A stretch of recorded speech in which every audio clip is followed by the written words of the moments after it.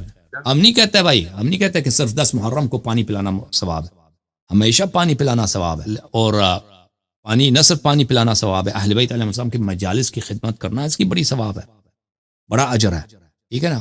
وتعاونوا علی البر والتقوی، نیکی کے کاموں میں مدد کرنا اس کے بڑا ثواب ہے، اللہ نے حکم دیا ہے. یہ ماتم کرنا اور اہل بیت علیہ السلام کے غم میں رونا، نڈال ہو جانا، ماتم کرنا، اس کے اتنا ثواب ہے. میں نے اسلام میں، دیکھو میرے محترم ناظرین، میں نے جتنی باتیں پڑھی ہیں نا، اللہ جانتا ہے کہ اہل بیت علیہ السلام کے غم میں آنسو بہانا، اہل بیت علیہ السلام کے غم میں ماتم کرنا، اس جتنا ثواب اس کا ہے، بہت کم عمل ہے اسلام میں کہ اس کا اتنا ثواب، بہت ہی کم ہے. یعنی اتنی فضیلت ہے اہل بیت علیہ السلام کے احادیث، اس کے ثواب کا کوئی اندازہ ہی نہیں کر سکتا. اور اسی طرح اہل بیت علیہ السلام کے فضائل پہ ایمان لانا، ان کی نصرت کرنا، اس کا اتنا ثواب ہے، کوئی اندازہ نہیں کر سکتا. تو جب ہم مجلس میں جاتے ہیں، ہم مجلس کی خدمت کرتے ہیں، تو دیکھیں اس میں اہل بیت علیہ السلام کے فرامین کا احیاء ہے، دین کا احیاء ہے، بر و تقوی میں تعاون ہے، مدد کرنا، یہ سب اس کا ثواب اس میں آ جاتا ہے. اگر اس میں ہم کھانا کھلاتے ہیں، پانی پلاتے ہیں، وہاں پر شربت پلاتے ہیں، تو کسی مومن کو کھانا کھلانا، پانی پلانا، اس کا اتنا ثواب ہے احادیث میں، اس کی بے نہایت زیادہ. اچھا، تو اسی طرح اگر بالخصوص وہ اس مقام پر ہو کہ وہاں پر اہل بیت علیہ السلام کی دین کا احیاء ہو رہا ہے، تو اس کا ثواب تو اور بڑھ جائے گا، ٹھیک ہے نا. کیونکہ اس میں مثلا مومن کی نصرت کرنا، مومن کی خدمت کرنا، اس میں ثواب ہے. آپ نبی صلی اللہ علیہ وسلم کی خدمت کریں، لازمی بات ہے. جب اس میں ثواب اور فضائل کا اجتماع ہو جاتا ہے تو اس میں ثواب کا بھی اجتماع ہو جاتا ہے. بہرحال یہ لمبی بحث ہے. اوکے،